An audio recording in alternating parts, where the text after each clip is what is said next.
to the graphic nature of this program, listener discretion is advised.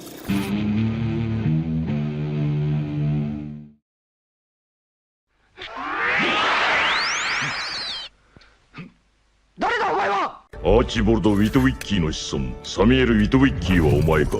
私はオプティマス・プライム。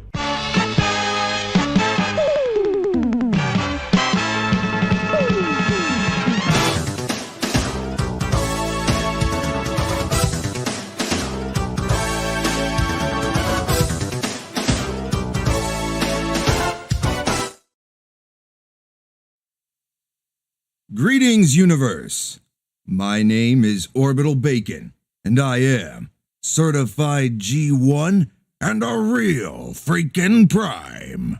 Welcome to another live stream. It's Friday, the end of the week. That means if you are here, you've made it, and you are indeed made of sterner stuff. What's going on, everybody? Wooga wooga, bim bams. It's Friday, man. We're here. We're here. I hope everybody has had a good week, man. It's been kind of a crazy week for me, like ups and downs. Had some good, had some bad this week, but it's been interesting to say the least. But you know what? The week is over. We're here. We made it. It's Friday. We're going to unwind. We're going to relax. We're going to chill with the bacon ears, man. We're going to zook out, man. No, man. He's just zooking out. Zooking out. Okay. Yeah. Wooga wooga. Wooga wooga and booga booga. Booga booga booga! We're going to mix it up. We're going to mix it up tonight. Hell yeah. I came, I saw, I conquer. Oh. Happy Friday, you flum bums. You made it. That's right. Hell yeah, Hothead Studios, you flum bum. We made it. We made it. Pizza rolls for you, good sir. Pizza rolls for you here at the Orbital Station, where pizza rolls are raining and waifus are swanging. That's right. Wooga wooga, booga booga. Thank you. Thank you, Hothead. Hell yeah, man. Hell yeah. We all made it. We all made it. Let me give some shouts out to the chat here as I get going. Base Wave Studios, Taverns Pull, one of the channel members there. Hell yeah. What's up, buddy? Ron McChaos, another one. Parker Parrish is here. Knockout Starscream. Reed. Deke. Deke is here. What's up, Deke? We got Alchemy. We got DeMario. Hothead Studios. Once again, thank you, sir. Richard Hooper. Zentron, Herbal Dragon, Kaiser Soze is here. What's up, buddy? Millerin, Jazz, Wolf Blaze. What's going on, Jazz? We got Chris Crossland, Paul, Kissmew, Banana, Goldie Socks. What's up, Eric? Hell yeah. Y'all's original stream boss has returned.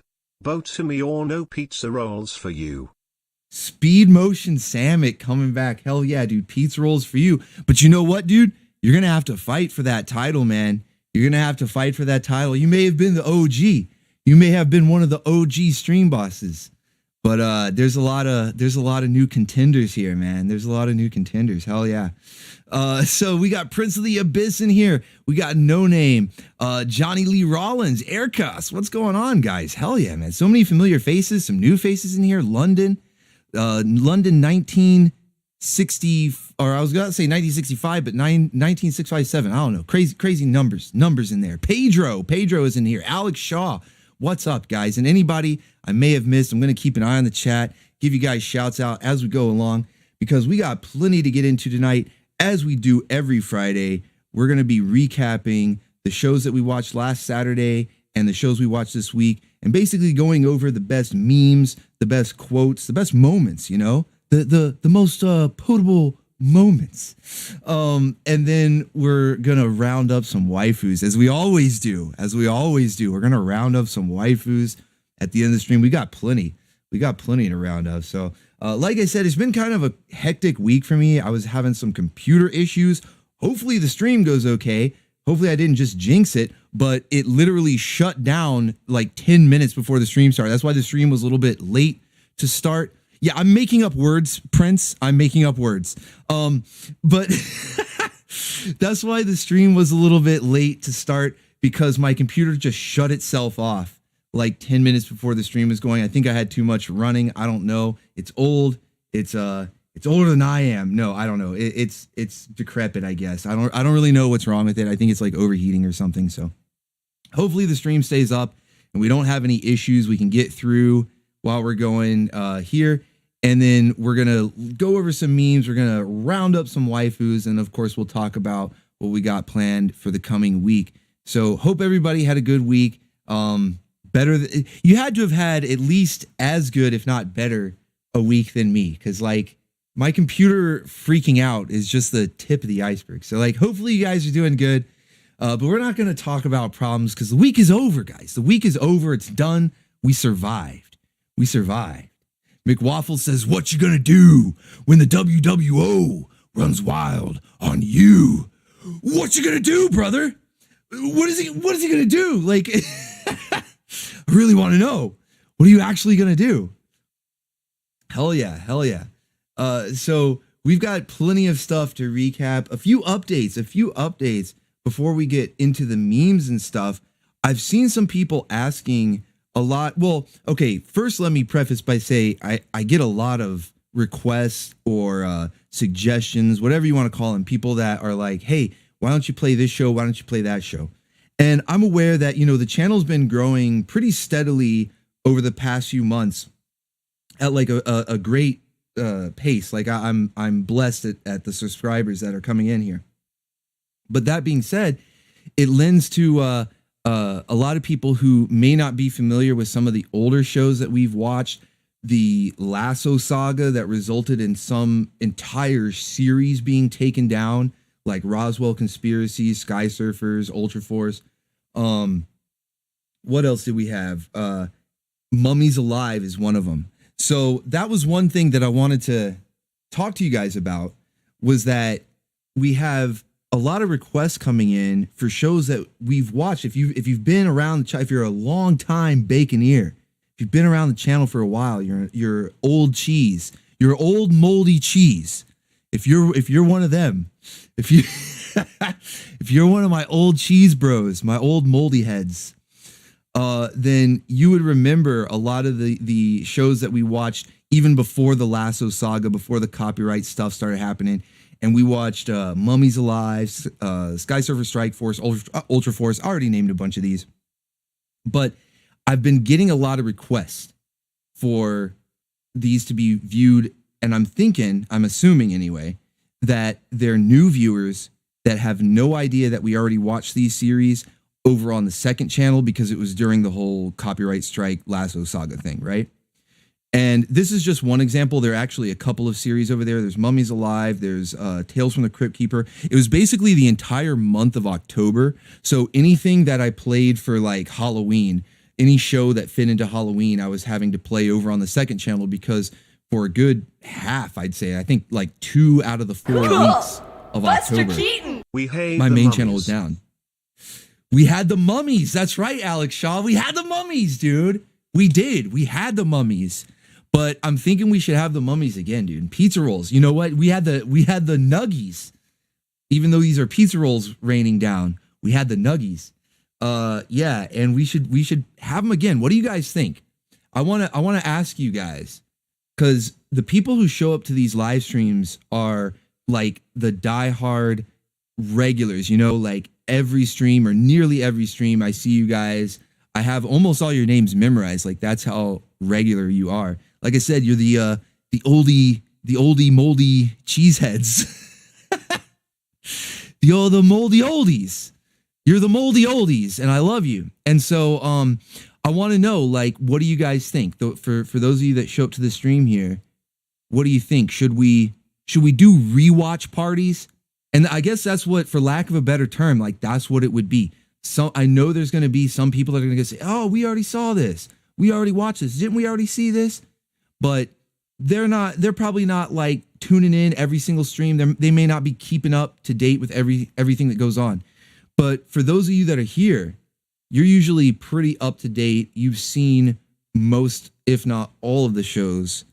You're at least aware of all the shows. You're aware of the playlist section of the channel. So like what shows are around, even if you don't see them in the main video tab anymore. And so, yeah, what do you guys think? Rewatch parties, yay or nay? Yes or no? Rewatch, yeah. I'm seeing a lot of people are like, let's kick Tut. We have the Mummies. Basically, yes to the rewatch. Johnny Lee says rewatch parties. Rewatch party tonight. Rewatch party tonight. We got nothing better to do than watch reruns that got taken down by the Lasso group. Too many. It almost rhymed, but it's too many syllables. I don't know. I'm not a musician. So yeah, like I don't know. Dan Rend right there. The perfect response. He says, yes, hanging out together is what matters. That's it right there, buddy. That's it right there. I think that's the answer. I think that's the answer. Wow! Take a look at that! Yes, on rewatching. Scorponic Dragon comes in, knocking Vince McMahon out of his chair. Knocking Vince right out of his chair with a big 20, dude. Thank you. Hell yeah, dude. Thank you. Knocking Vince right out of his chair, saying yes on the rewatching. I'm seeing a lot of people in the chat saying yes. Dan encapsulated it perfectly, and Scorponic comes in to smack Vince right out of his chair and say, hell yeah. Give me a hell yeah. So, all right. So rewatch parties. And I think we're going to start with Mummies Alive. Like, that's why I chose this particular thumbnail, beyond it just having some lovely art from Master Kraken. The Mummies Alive series is near and dear to my heart. I know it's near and dear to a lot of people here. And I think that it's what we should start with the rewatch. It's what I also have been getting requested a lot. When it comes to things that I can actually play, I get requested a lot of things that I can't play, like Thundercats and Silverhawks and things like that. I can't play those. They get blocked, they're copyrighted. But Mummies Alive is something that I can actually play. We've already had the whole series on the second channel, so I know the whole thing is safe. It's okay. And yeah, let's get the Mummies. We got the Mummies. Hell yeah. We're going to do rewatch parties. So I won't go too crazy with them as far as nonstop reruns. I'll try to mix in some new shows, like as we've been doing, kind of 2 days one show, 2 days another. That's kind of what I've been doing lately. 2 volumes of one show and then 2 volumes of another. That way, with the exception of Dungeons and Dragons, because there was only 4 volumes. I want to get through it all in 1 week. But yeah, I try to get through the shows, space them out, but not drag them out too long. So Mummies Alive, I believe, has 6 volumes. If I remember correctly, it has somewhere around 6 volumes. I know it's more than 4, so it's going to take a little while to get through that one. But yeah, that'll be fun. Phil says, push Bucky O'Hare. It's so much fun. Dude, we love Bucky O'Hare. Bucky O'Hare. Did you say Bucky? Yeah, I said Bucky. Bucky O'Hare. Yeah, dude, we love Bucky. I've played a few episodes in Saturday morning volumes. I think like 3 or 4 different episodes. I know I played the one that has where Ginny, where they go back to her home planet. I've got the one where I don't even remember the main plot line. I just know that Bucky gets stuck in like the Toad hall of TVs, and there's Toad waifus. We never knew this was a thing until Bucky O'Hare. There were Toad waifus. Yeah, let's croak us some toads, dude. Bucky O'Hare is insane. I haven't played the whole show, though, so that would technically be a new show. That wouldn't be like a rewatch. I mean, these are all like reruns. We've all seen them before, but I mean here on the channel. So yeah, we'll do Bucky O'Hare. We'll do Mummies Alive. What else do I have coming up, man? I don't even. My mind is a little. I'm zooking out, man. We like Zook, see? I'm zooking out. Okay. But I know I've got some stuff coming up. We're already halfway through this month. I had a few interesting things planned for April, because April has some fun stuff in it. Not only is spring coming up, so we gotta start focusing on bikini episodes. Spring break. We gotta focus on bikinis. But also April Fools, and of course 420. So we're gonna have some fun. We're gonna have some fun in April. Definitely some Zook-filled episodes. April-sodes. I don't know. Why am I so zooked out, man? Can't even put words together. I'm putting extra words together. I'm making up words. Making up words tonight, chat. Potable April-sodes. Those are potable April-sodes. In fact, that's what I'm going to stream all month long. Be here. Be there. Be there. Be there. If you want the most potable April-sodes all month long. Wall-to-wall bikinis, waifus. Saturday morning waifus and bikinis, wall-to-wall, all month long. The most potable April-sodes. Waifu month. Every month is waifu month. What am I talking about? Every month is waifu month here. That's not even weird. It's not even special. Trying to hype it up like it's special. This for me, that was Tuesday. Tuesday was wall-to-wall bikinis. Saturday morning.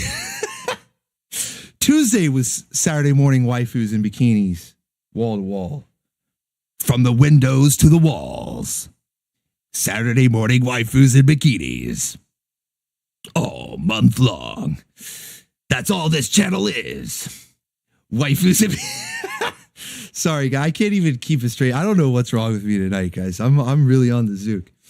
I'm really zooking out. Yeah, I can't even keep a straight face for that though. Trying to cut a promo. But yeah, so we're gonna do rewatch parties. So that settles that. Okay, that settles that. We're gonna do rewatch of Mummies Alive and other stuff that might have gotten taken down or moved to the second channel or whatever the hell. For whatever reason, it's all good. We're going to have fun. So hell yeah. Good times. All right. So I like that you guys are involved in the selection process. See, that's good. That helps me. It takes a load off of my mind when I don't have to pick everything, when I'm like trying to make the decisions. Should I do the watch party? Should I not do the rewatch it? I don't know. Mummies Alive? Do we have the mummies? I don't know. So it really, it helps. It helps when you guys make the decisions.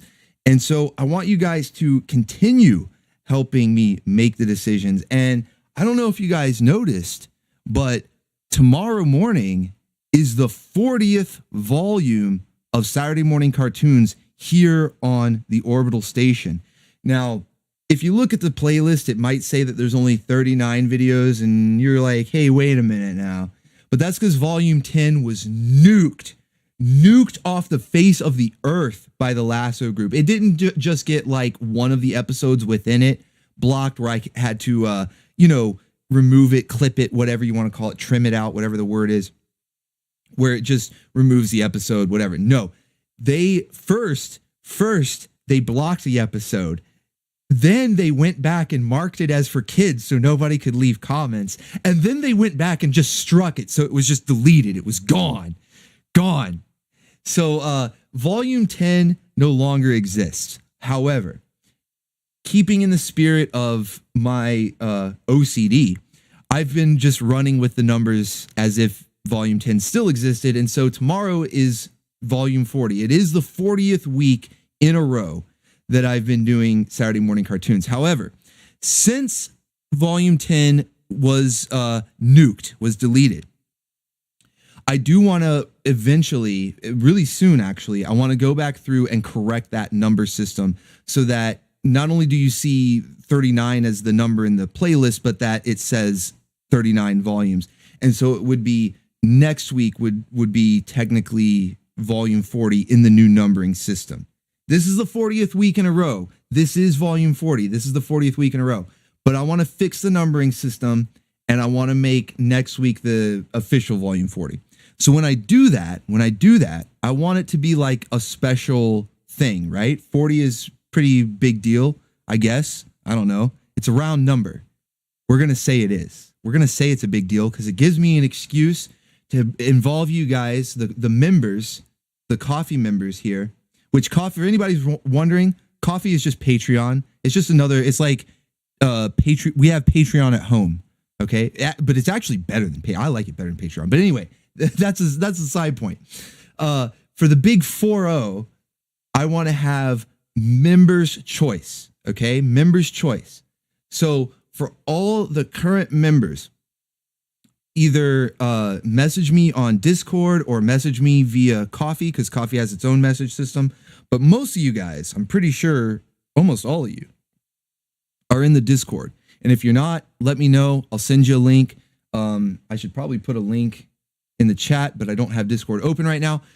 Anyway, but yeah, message me on Discord or message me on Coffee and tell me either an episode.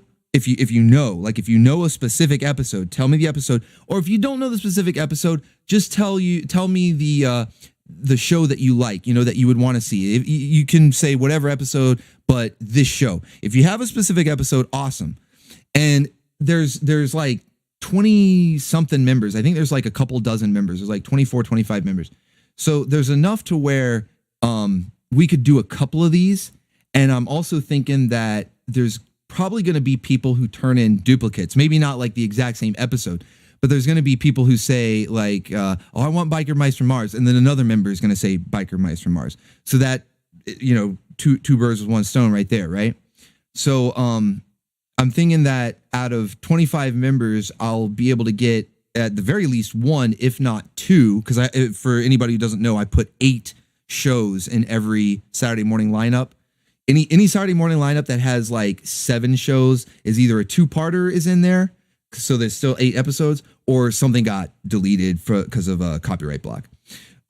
So for anybody who doesn't know, I always try to put 8 shows, 8 different episodes, 8 different shows in every Saturday morning. So with a couple dozen members, I'm thinking that even with some duplicates, we could have at least 1, if not 2, full members' choice Saturday morning lineups. And I want the first one to be next Saturday for the big 4-0.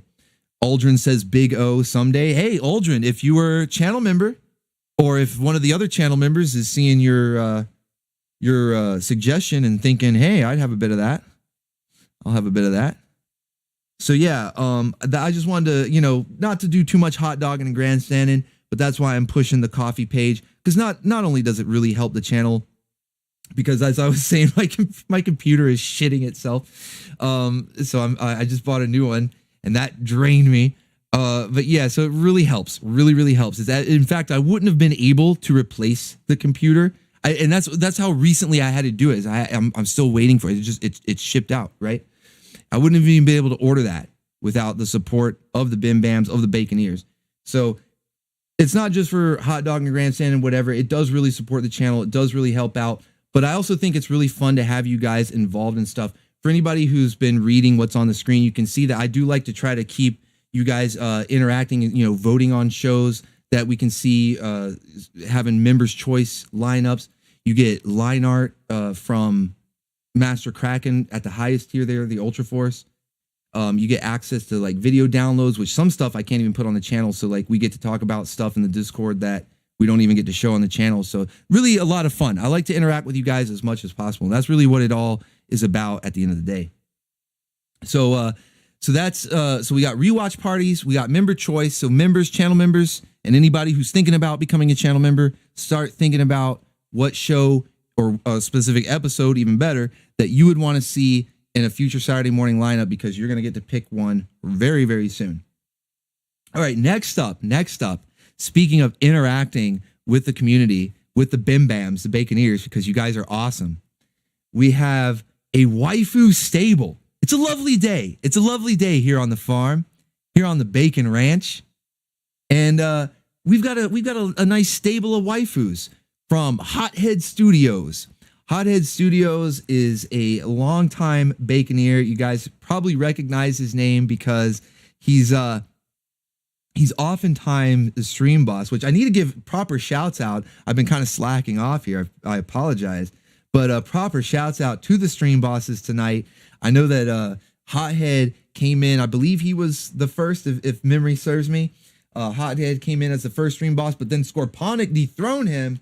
So all hail Scorponic Dragon as the current stream boss. But I want to give a shout out to Hothead Studios, because anybody who's ever even clicked on the super chat link just to see what it looks like can see there's a leaderboard there.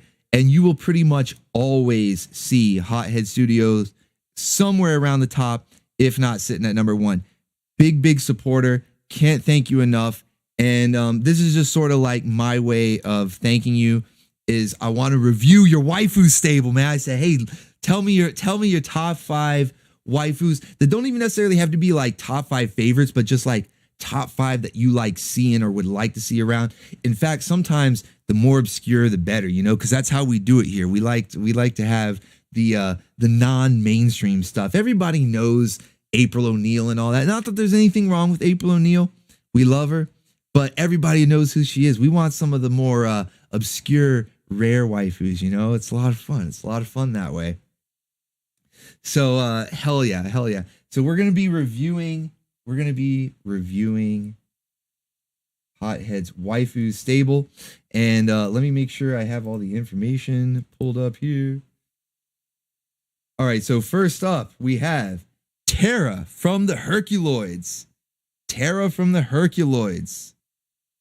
First up in Hothead's waifu stable. Now, I remember watching the Herculoids when I was like real little. So I don't remember it too well as far as like any of the other characters or plot lines or anything like that. I know the art. I know like what the other characters look like. So I go, oh, that's the Herculoids. But I don't remember too much about them. But seeing Terra here, kind of makes me want to go back and rewatch it, even though it was a little before my time and something I don't even know if I could get away with showing on the channel. I wonder if I could, because I've shown Space Ghost before, and I think they used to like team up with Space Ghost every now and again. So I might be able to show it here on the channel. That would be fun. Classic style though. I love the classic art style. Her she's got kind of a tiny miniskirt going on there. That's like a retro sci-fi tiny miniskirt with a split in it, man. It's like Master Kraken designed that outfit, man. Swing. I like it. Oh, my computer doesn't like it though. Look at that. It's freezing up. Here, let's try that again. Tiny mini skirt. There we go. Don't break down on me. Baby. Come on. We're just getting started. Okay. All right. Next up, we have Rosemary from Hong Kong Phooey. This is another one that's like a little before my time, and something that I'll admit, I didn't even watch this one as a kid, man. I didn't even watch Hong Kong Phooey. Like when I was a kid, there were some of those Hanna-Barbera shows, a lot of them actually, that like they just didn't appeal to me. You know, I was all into like superheroes and ninjas, you know, Ninja Turtles. So everything had to be either a ninja or something with superpowers. I mean, I guess robots were cool too, you know, Transformers and stuff. But yeah, like a lot of those old Hanna-Barbera cartoons I couldn't get into. But it looks like I'm missing out, man. I really need to get back. I just need to check them out.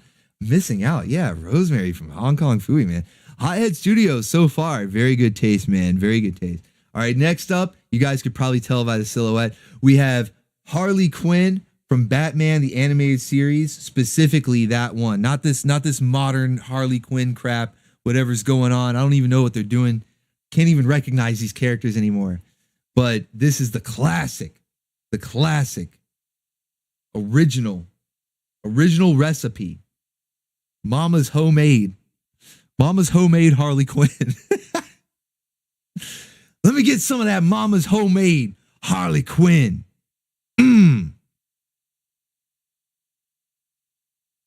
Swing.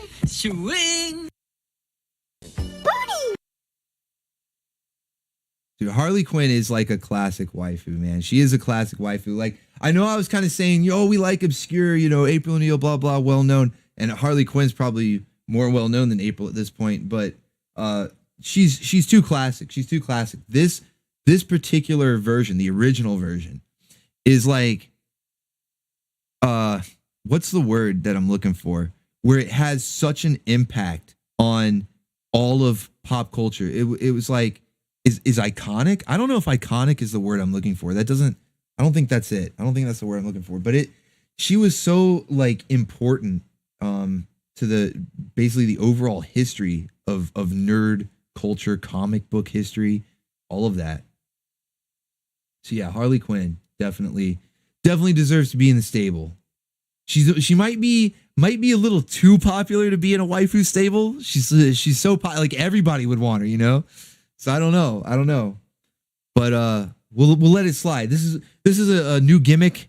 We're early on in the waifu stable gimmick. This is a new gimmick, so we'll see how it goes. We might start having rules where certain waifus aren't allowed if they're too over, if they're too popular, right?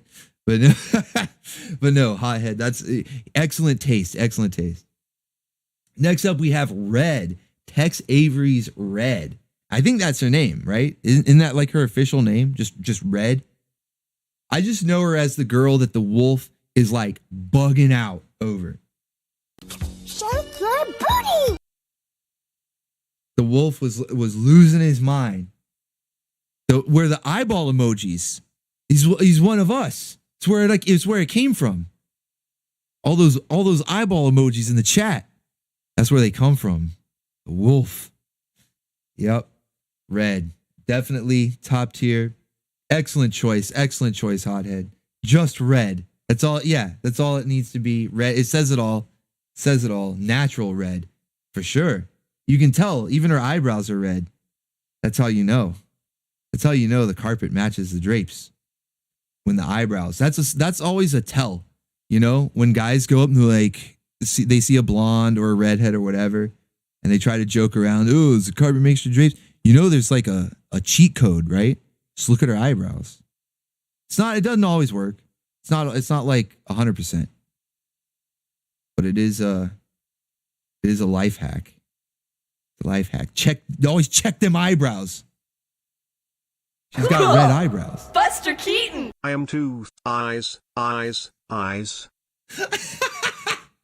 He says the emoji. I didn't know the robot said the emojis. That's awesome. The robot says the emojis. I am two eyes.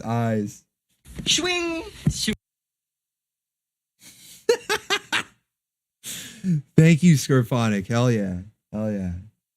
Yeah, check the eyes, brows. Yeah, there you go. What if our eyebrows are drawn on, Curtis? Run. The fuck? If her eyebrows are drawn on, like run away. Run away. There's no, well, I shouldn't say there's like no good reason, because maybe burn victims or something. Damn, what is wrong with me? Sorry, guys.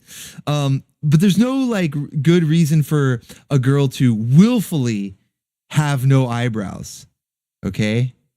There's no reason for a girl to willfully have no eyebrows. So if they're drawn on, Curtis, just run away. Silence! All right, so no guts, no glory. That's right.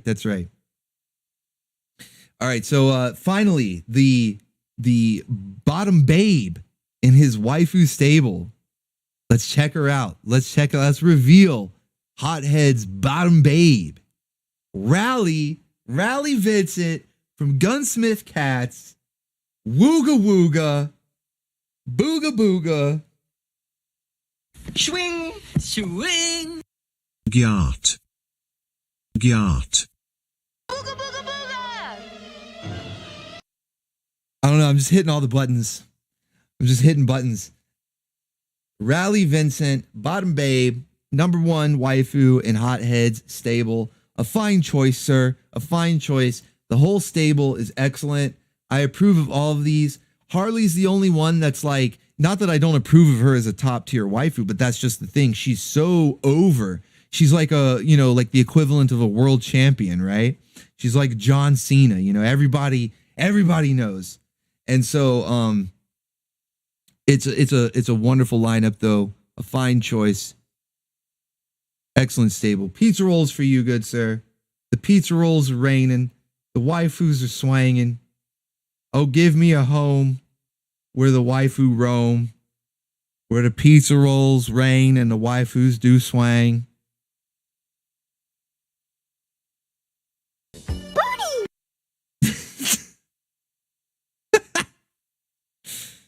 Siete!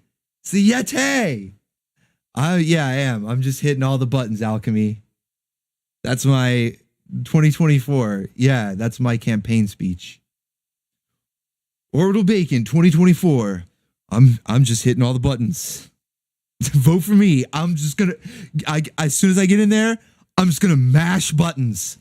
I'm just gonna mash. I'm just gonna mash Bacon 2024. I'm just gonna mash. Put me in the White House, guys. I'm just gonna mash buttons. Let's go. Let's go. Silence. I'm just gonna mash. Bacon 2024. Hell yeah. Dude, it's wild out there. It's a jungle out there. We're going crazy. We're taking over. Don't hit the I don't know. I don't even know if there is a nuclear button, Glass. Do you think there really is one? I don't think there is one. That shit's fake, man. But I'm going to hit all the other buttons, though. Don't worry. Don't worry. It's a jungle out there. It's wild, man. It's wild. All right, so one last little bit of update information thing that I wanted to cover that I thought was interesting was I'm sure you guys have heard the news around X-Men 97. The X-Men 97 scandal. I don't know what other word to call it. But yeah, everybody's been talking about it. That's why I made Rogue the thumbnail. That's why we've been having Rogue featured in art lately, because we have to secure the cake. Because Disney they initiated a direct assault on the cake, on our sacred cake. Rogue's cake is sacred, shall not be infringed. I don't know. A lot of people don't realize that, but Rogue's cake is actually in the Second Amendment. Shall not be infringed. Shall not be infringed, okay? We overlook that. A lot of people just focus on guns and stuff. A lot of people overlook that. Rogue's cake is also in there. Shall not be infringed. Secure cake. Bacon 2024. I'm hitting all the buttons. Mash buttons. Mashing buttons. All right? But they messed up, okay? They messed up. They messed up over at Disney. They put that weirdo in charge of X-Men 97, and they put AI tracing over 3D art from Gmod. Somebody went in Gmod, and they were playing their Team Fortress 2 animations, and an AI traced over it with X-Men characters. And that's what we got. And so it's failing. I was gonna say it failed. I don't even think it's out yet, but we all know it's gonna fail. So Disney fired that weirdo, that creepo. And now Rogue is free. She's free. Secure cake. Secure cake. She's free, chat. She's free. We have to secure Rogue. We have to lock it. Shall not be infringed, chat. Rogue's cake is in the Constitution. Secure the cake. Okay? Now's the time. Now's the time. Rogue is running wild. Release the cake. That's right. That's right. Rogue is on the loose. We have to secure the cake. Yes! Yes! There is a God. He's on the orbital station. Oh, Scorphonic Dragon, man. You're too kind, man. You're too kind, dude. No, that's too much. That's too much. I think it's time we need another swangin' waifu in here. We're going to have to update it. We're going to have to update it. Kitty better get ready. We got waifus swinging everywhere. It's going crazy. It's out of control. I'm totally out of control. I'm zooking out, man. No, man, he's just zooking out. He'll be okay. I'm out of control. But yeah, Rogue is on the loose. We're going to secure that cake. We're bringing Rogue to the orbital station some way, one way or another. It's going to happen. I know that I've already played X-Men. What I was about to say Pride of the Pyro, but it's Pride of the X-Men. Pyro's in it, but he doesn't really have anything to do with it. Pride of the X-Men's Pyro. I've heard Pilot. What the dude, I'm zooking out, guys. Okay, let me take a breath.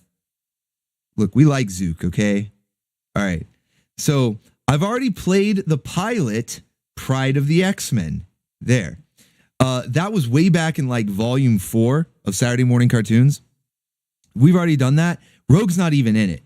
But that's the reason I bring it up is because that's the only X-Men cartoon that seems to be able to get past censors and stuff, right? Copyright censors, that is.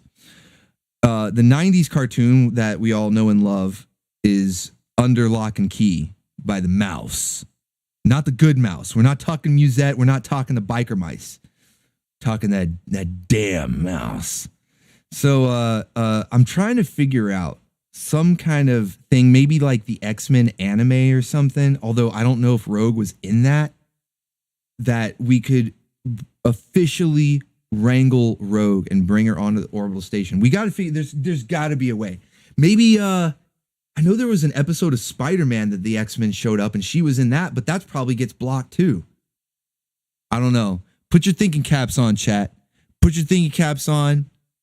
For anybody who knows like an obscure thing, I already, the $5 tip alert, the Buster Keaton one, you know, it's like, cool, Buster Keaton. Those with a keen eye will notice that I'm using the anime, or it's not really anime, it's just the Japanese opening for the 90s X-Men cartoon. It was our X-Men cartoon, the American one, but Japan dubbed it because it was awesome. And so they were like, hey, we'll have a bit of that. And so they dubbed it, but they remade the opening and Rogue is in that. And that has been played on YouTube. It's the alert here on my live streams. And I might be able to, you know what? You guys want to see it? You guys want to see it right now? Should we just look it up right now? Should we just look it up right now, chat? Have you guys ever seen the Japanese X-Men opening? Because this way it'll make it canon. It'll make it canon on the orbital station that Rogue is here. We like Zook, see? It's actually like super badass too. It's like so fucking badass. Whoa, there's a 4K remaster? Let's go. Let's go.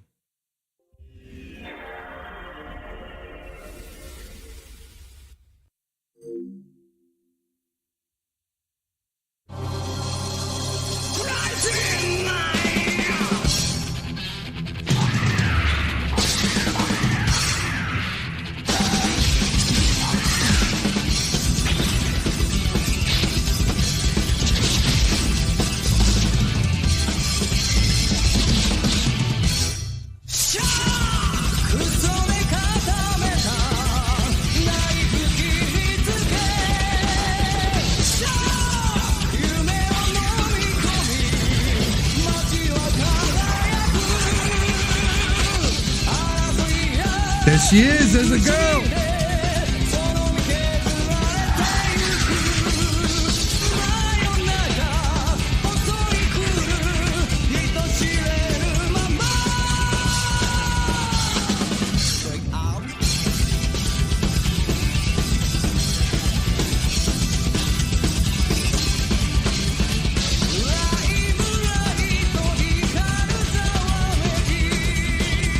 This is badass, dude.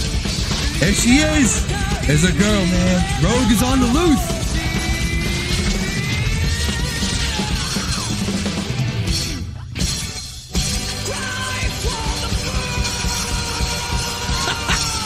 Cry for the moon.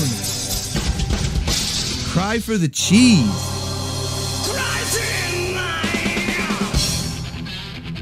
I think this is like a comparison of the upscale or whatever. That is badass though. That is badass. Yeah, for anybody who doesn't know, or who has never seen that, that is the Japanese opening for the 90s X-Men cartoon. The 90s X-Men cartoon was so awesome that it was actually exported to other countries who dubbed it over, Japan being one of them. So there's a full Japanese dub of the 90s X-Men cartoon that exists out there.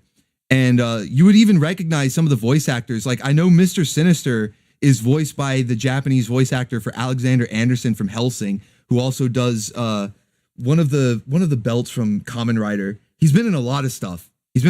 I recognize him from Hellsing and Kamen Rider. But yeah, it's crazy, man. It's crazy. So that was the opening for it, which had been upscaled in 4K, of course, and so it was a little choppy there, but you guys got the picture. I love the song too, with the shock and the cry for the moon. Cry for the moon, chat. We don't have to cry for the moon. They're free now. Rogue is free. She's on the loose. Hell yeah, dude. This is good stuff, chat. We're having fun here. All right, let's get into the Saturday morning memes. Man, we've been having all this fun. We haven't even gotten to the main course yet. We haven't even got into it, chat. It's time for the actual Saturday morning memes. That was all just the appetizers. The appetizers. We got some really good stuff. Both myself and Master Kraken have been extra busy this week, cooking up some memes, baking cake in the oven. There's all sorts of goodies for you guys this week. Can't wait for you to check it out. So let's get into it. Let's get into these Saturday morning memes. We're going to start off with a little wholesome one. This one's wholesome. It's still paying tribute to Akira Toriyama because he passed. I think it was like the day of or day before the live stream last week. So I didn't even know when I was streaming. I found out afterwards. And or maybe if I did find out before, I had like no it kind of just hadn't even sunk in. I had no like tribute. That's the word I'm looking for. I had no tribute prepared. So Kraken has been making a lot of really cool art. You've probably seen it in the community post. We did like an official tribute. And then this one is a little bit more fun and lighthearted. Fits in with our Saturday morning waifu theme. SMW. Fits in with that because we got Tara here. We got our tomato waifu. She's rocking, Chad. She's rocking out, riding the flying Nimbus, wearing a Goku-inspired outfit, although sans pants, which is fine. I approve. No complaints. And she says, when you are gone, we want you all to know we'll carry on. We'll carry on. And then, of course, you can see Kitty in the background taking a dive. And Squeegee, we got Squeegee in there hanging on for dear life. Squeegee, man. I'm glad that Squeegee's finally getting in on these comics and stuff. Squeegee's my favorite. I love Kitty too. Kitty's awesome. He's our OG. He's our OG mascot. But man, the Squeege is out. He's loose. And then of course you see Sludge, the Dinobot, because that's been another ongoing theme that we've had is Dinobots with our Saturday morning waifus. And you know what? That reminds me, I think there was actually one that I skipped over. I might have to show that one another time because it's a little on the spicy side. I didn't have the less spicy edition prepared for the stream. But channel members, Sky Surfers and Ultra Force channel members, you guys know what's up. I think Scorponic Dragon, shouts out Scorponic Dragon. He commented on it. You guys have seen it. The one with Swoop and Lana. That'll be for a future stream. But yeah, we've got a running theme here with the Dinobots being paired up with Saturday morning waifus for these. They're just fun pieces of art. They don't really have an overall plot line or anything like that. They're just for fun. But we've seen Charlie on Grimlock. It was like Savage Land Charlie too, man. She was ready, man. And now we've got Tara here, or Tara, riding the flying Nimbus with Sludge. And then channel members have already seen Swoop with Lana. Swoop was actually wrangling Lana, Dirty Pear style, from Project Eden. But I'll post that one in the future. That one's going to be public down the line. It's exclusive for now. Exclusive. But we've got more. Don't worry. We've got more from Master Kraken. As I said, he has been extra busy baking cake this week. So here we've got Sheila, Sheila from Dungeons and Dragons.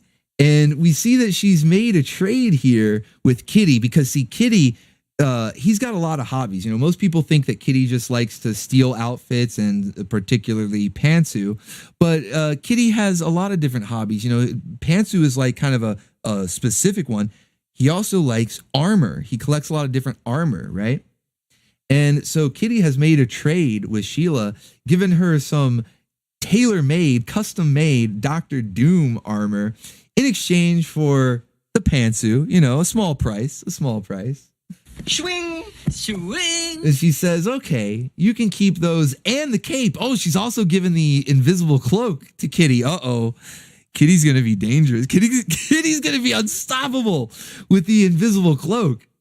You can keep those and the cape so long as I keep this outfit to myself. Somehow, this outfit just makes me feel empowered. Maybe it's the green. Yeah, it's the Dr. Doom outfit. It does make you look powerful, Sheila. Definitely. You don't need any pantsu, and you certainly don't need your invisible cloak. You've got the Dr. Doom outfit now. Pantsu. Gyat.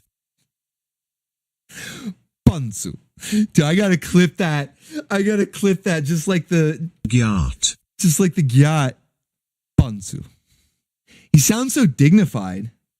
Even though it was like in all caps. The last time the bot read something in all caps, it was the birth of the secure cake meme, you know? Because the bot like freaked out when it was like, secure the cake. Like reading in all caps. But this time it just very eloquently, Pantsu. Yeah, Ranma with the monocle. Pantsu. Pardon me, sir. Do you have any? Well, it wouldn't be sir. Pardon me, waifu, madam waifu. Do you have any pantsu? Now that's gonna be Kitty's voice. Like Kitty's been silent, and he doesn't actually talk. He's like Garfield. He just pantomimes. But you know, Garfield had an inner monologue, right? And so Kitty's inner monologue is the fancy British man asking for Grey Poupon, but instead pantsu. Pardon me, madam waifu. Pantsu. He doesn't even say, do you have it? He just said, pardon me, pantsu. And that's how this deal happened. Kitty was just walking along. See Sheila? Pardon me, Sheila. Pantsu. And she's just like, okay. He's just like dangles the Dr. Doom armor. Pantsu. She's all right. Sounds good to me. Yeah, Kitty is voiced by Patrick Stewart. Oh man.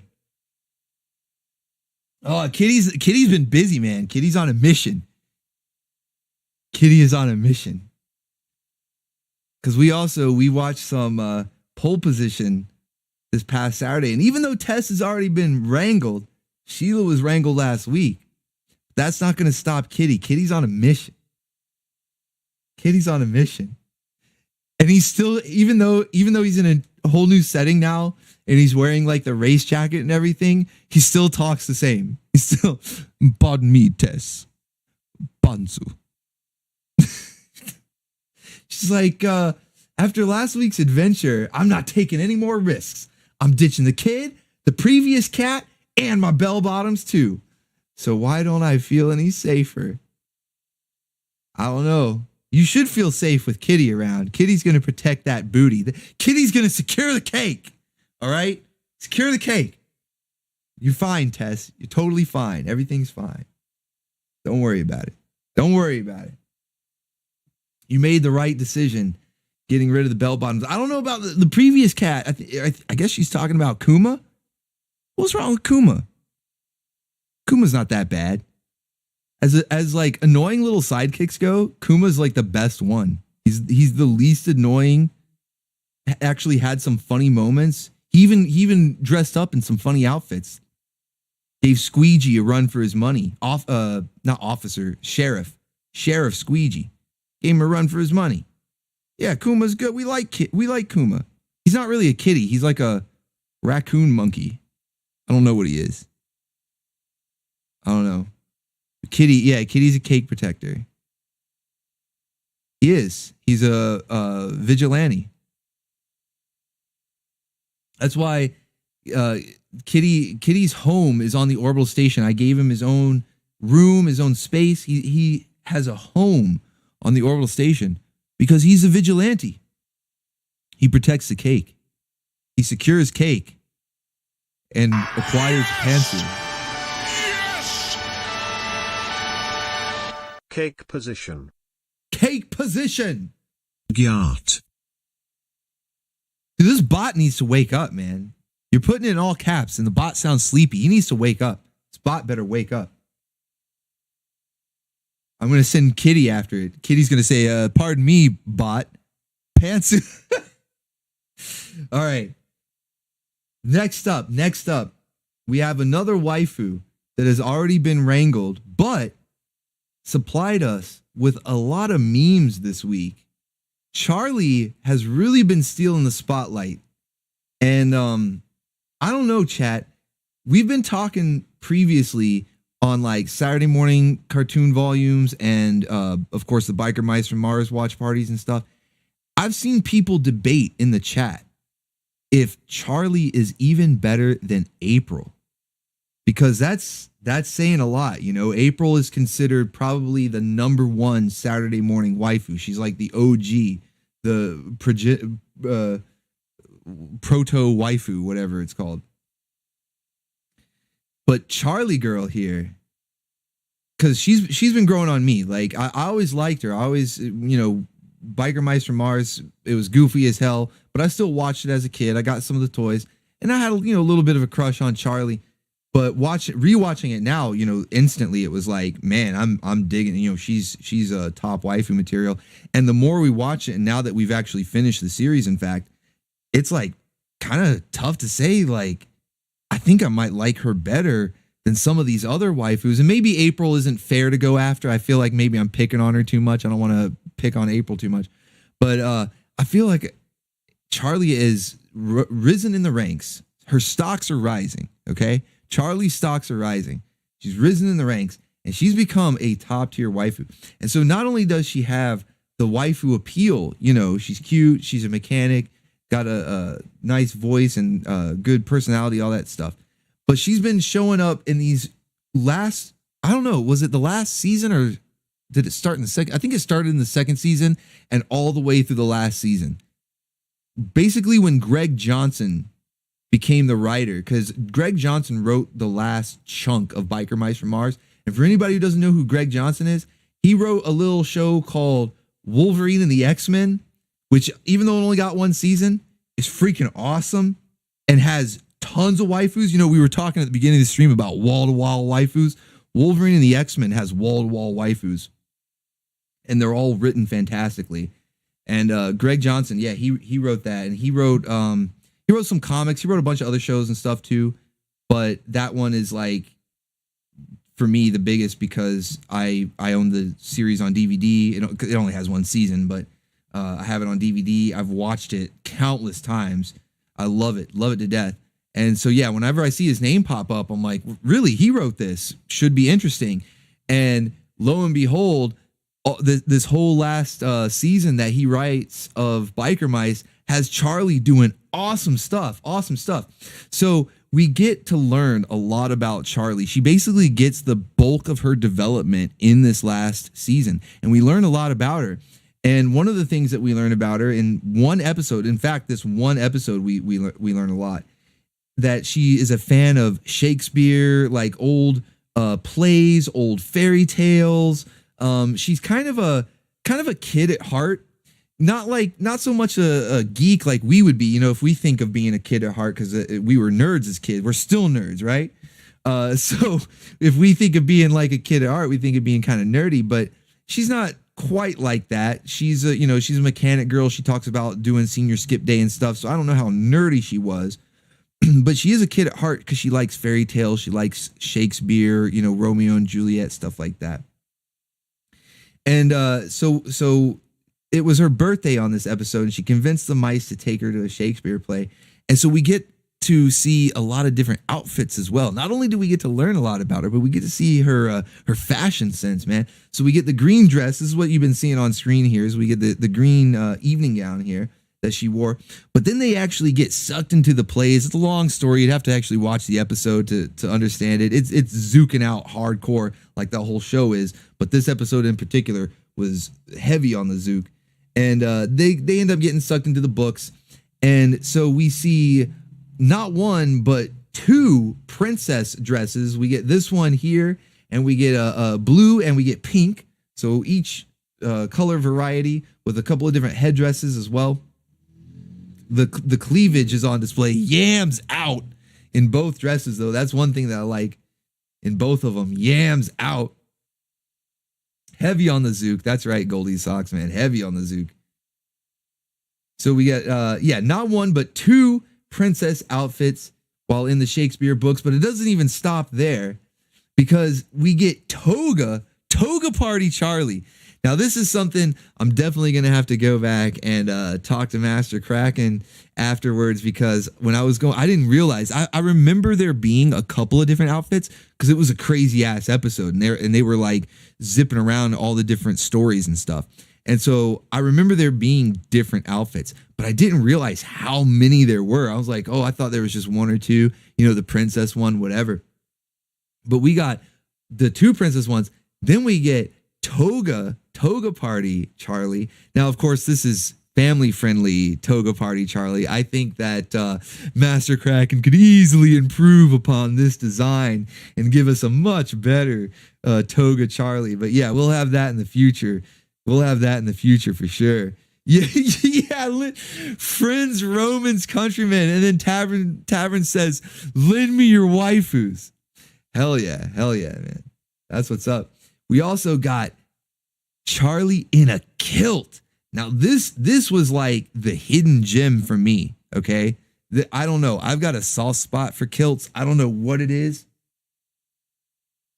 I don't know if I have Scottish heritage or not. Maybe I do. I know I've got German heritage, but they don't really have anything to do with kilts. But damn, the tiny mini kilt. Yeah, exactly. Tavern's Pool. Tiny mini kilt. Tiny mini skirt. Oh my goodness. Get in my stable. Who wants to live forever? That's right. Who wants to rock and ride forever? Hell yeah. Hell yeah. And you know what's good about the kilt is it fits perfectly with the orbital station code of conduct. You know, the dress code. No pantsu allowed. Well, that's already the traditional fashion for wearing a kilt is no pantsu allowed. So she doesn't even have to change anything to go onto the orbital station, just as is. As is. Hell yeah. A lot of people are already aware of that. I'm reading the chat and a lot of people are already aware. Yeah, you know, there's no underwear with the kilt. Yeah, dude, the kilt's hitting hard. It's hitting hard, man. There was this, I guess you call it a bar. It was kind of a restaurant, but really it was just a bar. Calling it a restaurant seems to be giving it too much credit, but it was called the Tilted Kilt. And it was from the before times. I don't even know if it's still around. I would be shocked if it was still in business. But in the before times, when hot women were celebrated, even in real life, not just in the cartoons, but even in real life, you know, we had places like Hooters, and everybody knows what Hooters is, where the girls would wear the little short shorts, the orange short shorts, and the tank tops. Well, think of that. Excuse me.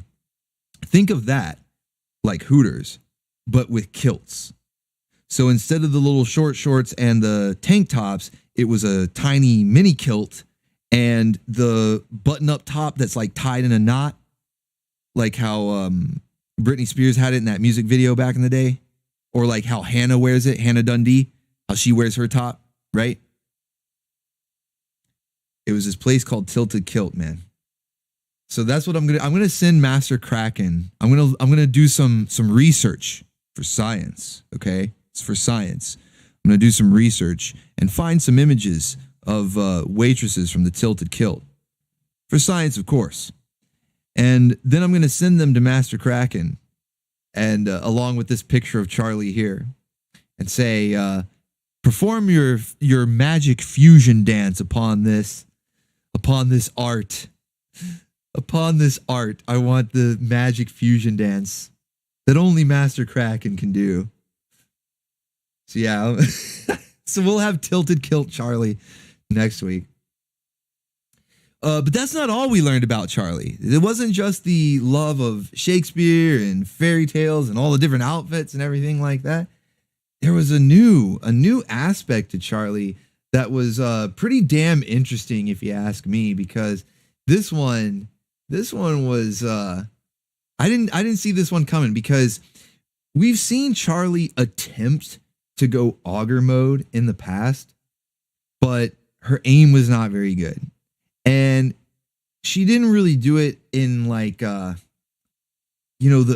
spirit of augur, like when Nancy from RoboCop, when she was throwing her shoes, that was in the spirit of augur. Not only did she hit her target, but man, she was like pissed, right? Charlie did it more almost as a diversion. So I figured, okay, she's like feisty, yes, but I can see why the mice are always keeping her away from combat. Well, then we get this. And I don't mean just this view. I don't just mean like from the back. Let me see the back. I don't mean just that. I mean we get this moment here. We get to learn about Charlie. Okay, Vinny Van Hambone, here's some help whether you want it or not. Hey, who's horning in? Charlie. A little wild, but pretty darn impressive.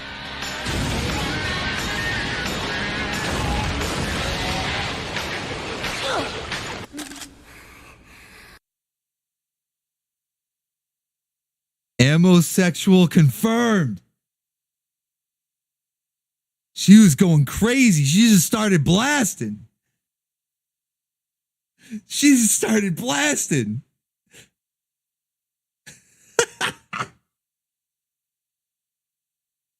Gyat. That machine gun fire. Charlie. A little wild, but pretty darn impressive.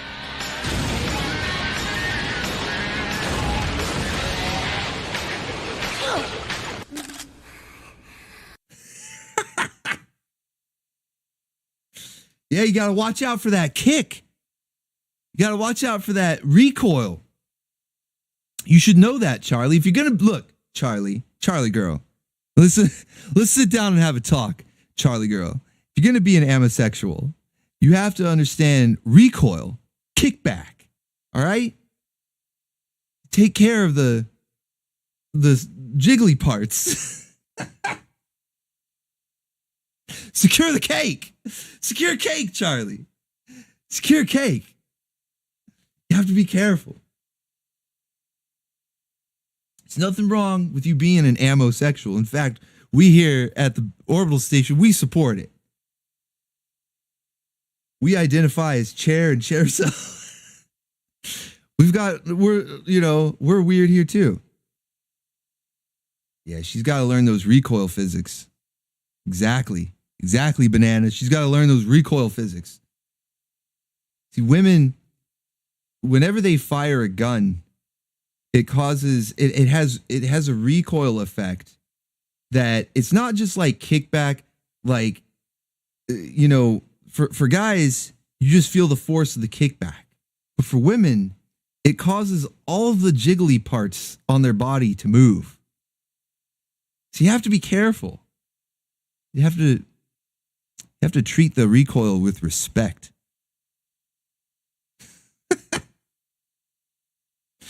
Yeah, you don't want to get stunned.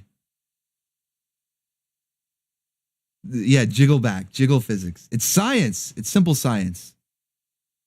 She should learn from Raleigh. She should go I'm gonna put Charlie in my stable. She's in my stable. She's on the Bacon Ranch. And now that we see that hothead, he's got a stable. He has now opened up a stable on the Bacon Ranch. And he's got Rally Vincent. He just so happens to have Rally Vincent in his stable. So I'm gonna send Charlie over there to get some shooting lessons so that she can respect the recoil. Yeah, we don't want her to have a black eye. Get stunned by the jiggle physics. She'll black out. She can't stand up. High School of the Dead made a study on those physics. Oh, that's right, Dan. I remember that. Didn't the protagonist take out a rifle and use the girl's tits as like a counterbalance to stabilize the rifle so that he could get a clear shot? Look, this is science, people. Boobs. It's boobs. Boobs can be used as a counterweight, stabilize your rifle. Boobs. They're like magical. Yeah, science. Yeah, boobs. So yeah, we learned a lot. We learned a lot about Charlie, man. But she's got to be careful, though. She's got to be careful. And it's not just the jiggle physics. She's also got to watch where she aims, because she fired on a statue that apparently housed some sort of oil rig and got splashed with the grease. I saw somebody in the chat earlier say sploosh because of the ammo-sexual moment. This is a different kind of sploosh. She's got to be careful, though. She's got to be watching where she aims that thing, because yeah, she's gonna get recoil, kickback, and then she's gonna have splashback, splooshback. She wears it well, though. It's a good look on her.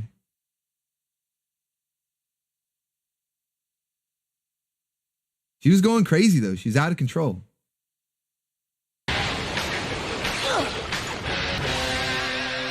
Wow, hubba dubba, what a greasy vision of gooey beauty.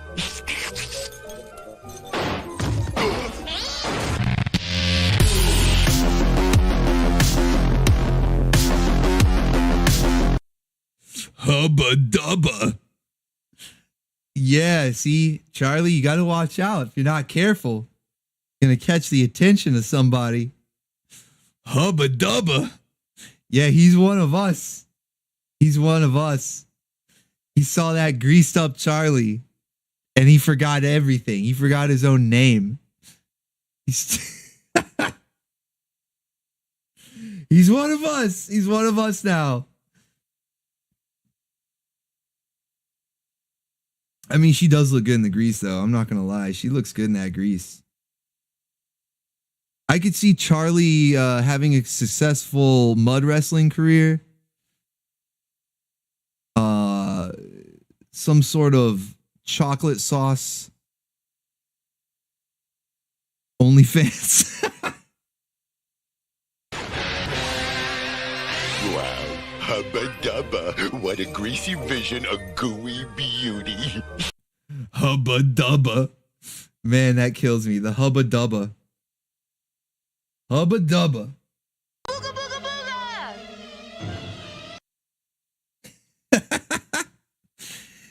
Oily fans. No. Oily fans. That's what Grease Pit already subscribed to. He found his number one girl. He's about to give her all of his money, even though Limburger doesn't pay him. Hubba dubba. Hubba dubba. Damn. Oh shit, looks like she's already started. Charlie already started, dude. This is the weirdest casting couch photo. What the fuck? Charlie girl, no.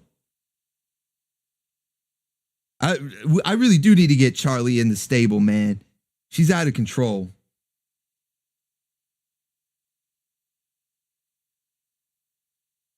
She's out of control. Grease Pit. #1 simp.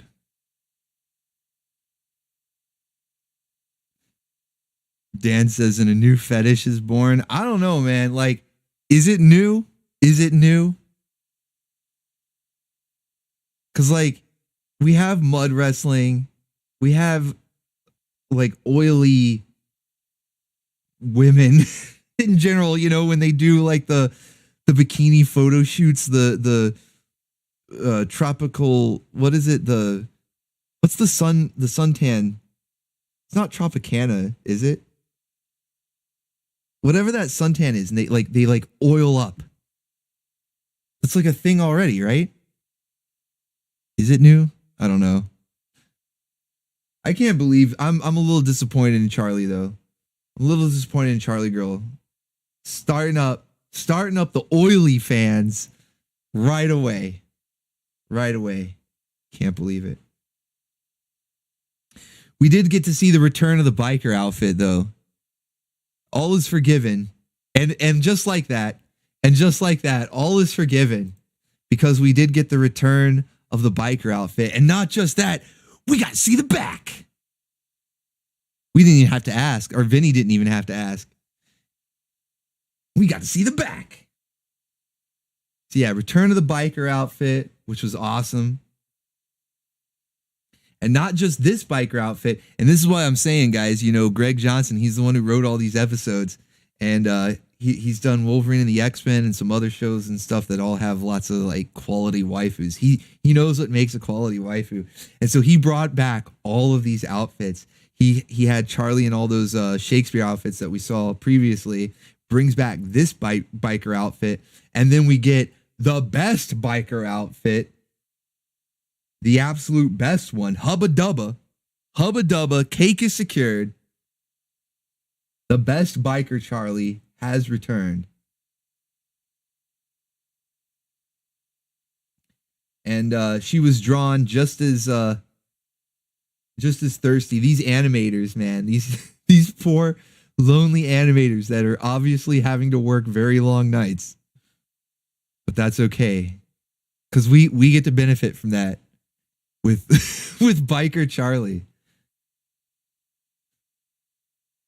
Although just like greasy Charlie, oily oily girl Charlie, got to be careful because guys are going to want to start wrangling you when you wear these outfits, right? Check this out. Led to this moment right here. Hey! The winch fights well. Who you calling a wench? Oh, men. A few moments later. Those guys are knights. This is the Middle Ages. We've gone back in time. All right, then that calls for tactic XXI. Come on, bros. Hey, but you heard him. I'm a fighting kind of wench. Oh, great. See you at the next wench fight.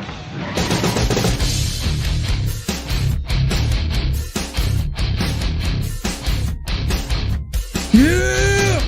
Let's go! Winch Fight 95, let's go! I'm so there. I'm ready. I'm ready for the winch fight. Let's do it.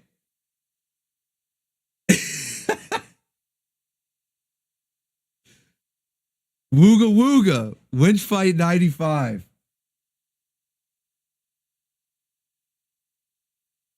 I just like how at first she's like, oh, he called me a winch, men. And then a few seconds later, she's like, well, they are knights, though. I kind of want to bang Lancelot.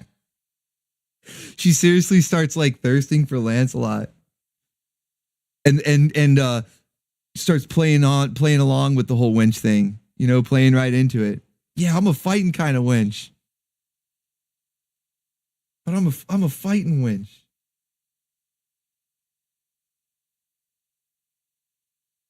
Come on, bros. Hey, but you heard him. I'm a fighting kind of wench. Oh, great. See you at the next wench fight.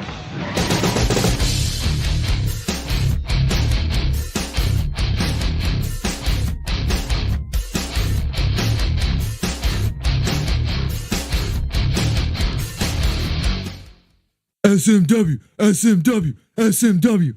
Saturday morning winches. Saturday morning winches. Winch World Order. When you're in the Winch World Order, you're in for life. Dude, I'm ready. I'm ready for Winch Fight. That's what Waifu Mania is gonna be. It's gonna be Winch Fight 95. Yo, this is what I'm saying though. It's like Charlie is like the best. She's becoming one of my all-time favorite waifus. She's up there now along the ranks of Hannah and Princess Lana. Like, she is up there, chat. She is up there. Amosexual winch mechanic waifu. Exactly, Alchemy. Perfect description. And don't forget, winner of Winch Fight 95. Holder of the championship belt from Winch Fight 95. Charlie girl.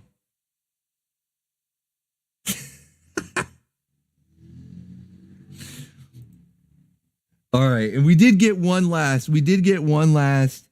awesome outfit from Charlie from this week, man. She was really like working hard this week, man. We got a cheesy mini skirt. Tiny mini skirt. No. Silence. A cheesy mini skirt. Booty! A very form-fitting cheesy mini skirt. This was from the episode where Limburger had opened a casino and the mice were trying to sneak in and see what he was up to. And the mice disguised themselves as Arabian princes. Like, I guess they were wealthy oil tycoons or something. I don't know. But Charlie goes in as a floor girl, you know, going around handing out extra chips. And, well, it's a kid's cartoon. Otherwise, she probably would have had, like, cigarettes and drinks and stuff, too. But, at the very least, we got her in a cheesy mini skirt, which, you know, we love that here. The cheese must flow here at the Orbital Station. So, this is, I don't know about the top, you know, the whole, like, jacket with the frilly shirt and bow tie thing. I know it was, like, a casino that works, whatever. We'll have to rework that. But the cheesy mini skirt bit, that's gonna be part of the new uniform. Female police officers at the Orbital Station, they're all gonna be wearing cheesy miniskirts. I don't know. We're gonna have to put that into effect. The cheese must flow. Kid show. They're still at a casino. I love how like they had to tone the casino down. Like, oh, we can't show drinking and stuff like that. But they're at a casino. They're still gambling. They were still gambling at the casino. It was crazy, man. You know, like the 80s and 90s are out of control. It's so awesome. So much fun. All right. Let's get into the Chronicle of Pete's. The Chronicle of Pete's actually makes its return this week. It's been absent the past couple of weeks because I was very busy with special guests, the Cheese Awards. There's a lot of stuff going on. And before that, we were actually into the Book of Augurs, even though I was still using the Chronicle of Pete's title card. We were really reviewing Augur characters. So we were more into the Book of Augurs before that. So let's get back into the Chronicle of Pete's. Let's return. This is like season 2. This is basically season 2 of the Chronicle of Pete's. First up, the first entry, I should say, for season 2 of the Chronicle of Pete's is Jason of Aquilonia from Conan the Adventurer, an extreme Pete. He thought in fact, he was so much of a Pete that he thought he was like delusional. He thought he wasn't a Pete. He thought he was as good as Conan, that he could compete with Conan on augur levels. Conan's an augur, right? So this guy thought he could compete on augur levels, man. And he was just a true Pete. He was a true Pete through and through. I think he stole Conan's sword at one point, trying to run off and defeat the bad guy on his own, thinking that he could do it. Man, he was highly regarded as a Pete. However, it did birth this meme, so I can't hate him too much. Jason! Jason! Jason! Jason! Jason!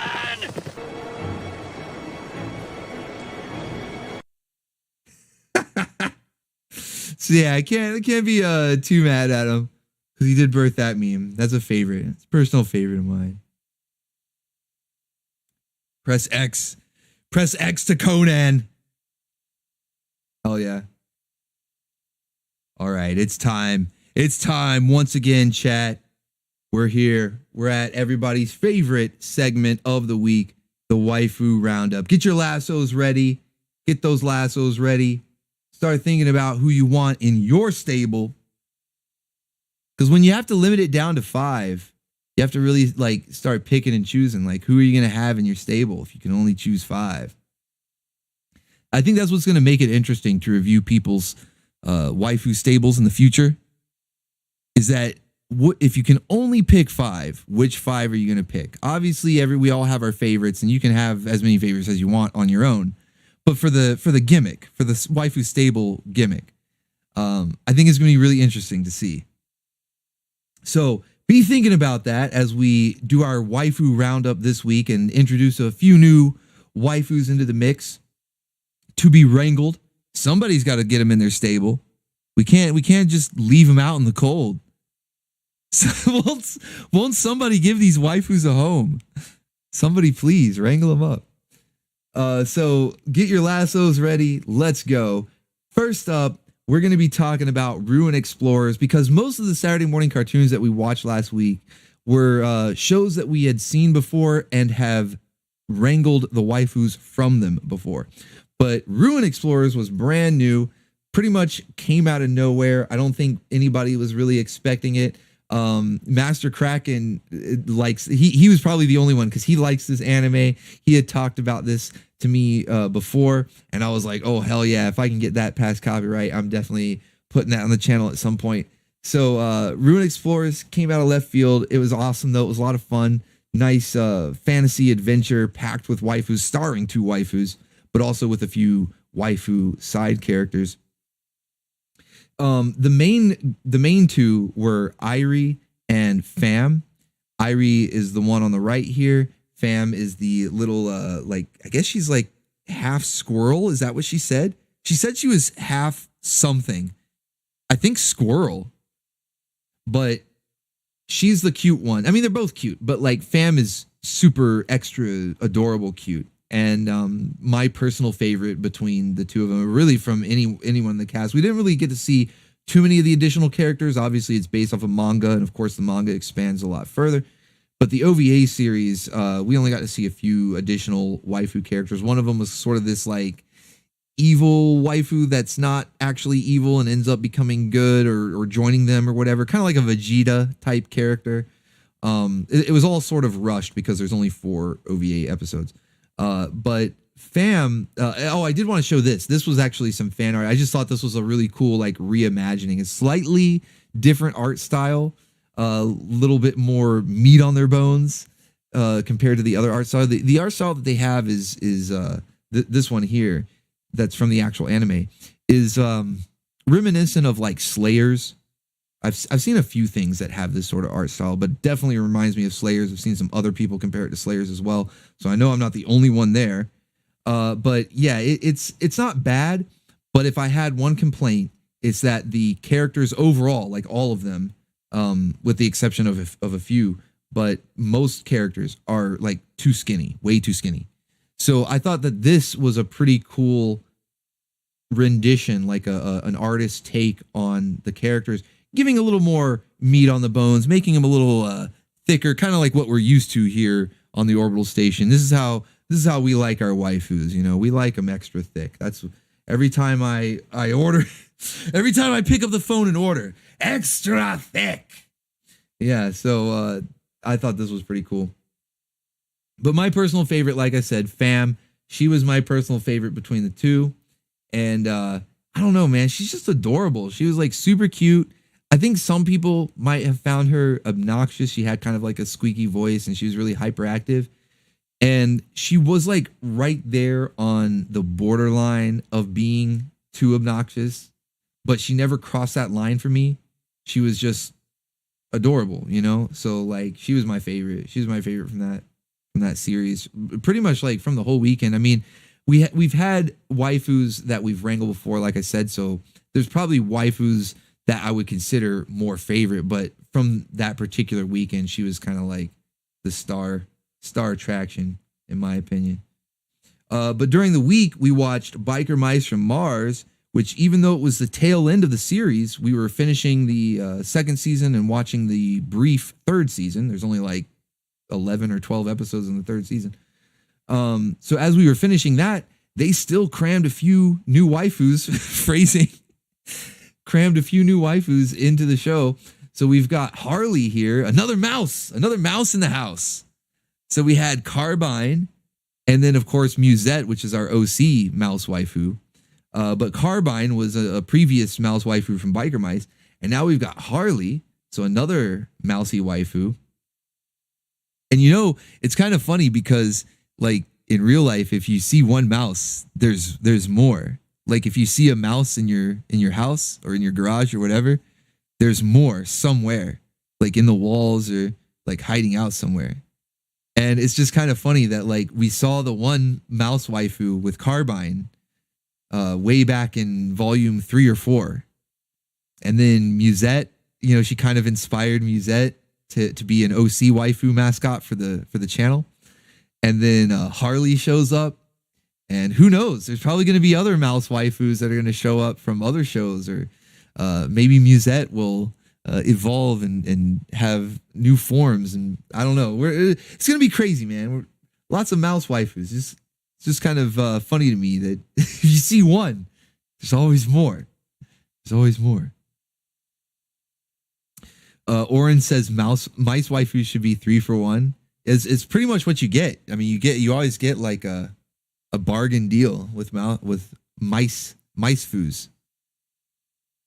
With mice foos, you get a bargain deal.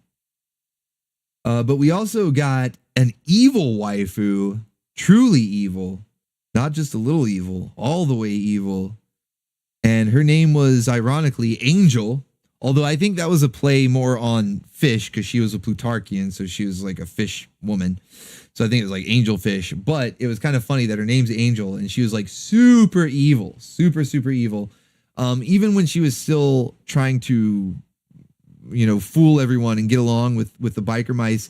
And this guy here, whose name is Asphalt Jack McCyber, I shit you not, that's his full name. Space Cyborg Dragon. If you're out there, I know like you were watching streams a lot back in the day, but I haven't seen you in a while. So I hope you're good. I hope you're still out there. But your name may not be the most 90s name anymore. For the longest time, Space Cyborg Dragon was like the most extreme 90s. I love that name. But now we have Asphalt Jack McCyber. Asphalt Jack McCyber. Hell yeah. But yeah, like even when she's like hanging out with this guy and the Biker Mice, dude, she still looks evil as hell. She still looks evil as hell. She wasn't fooling anybody. She wasn't fooling anybody, man. I'm telling you. But I came, I saw, I conquer. NGL, that's a Harley I'd like to ride. Hey, same here, man. I like to rev up that Harley.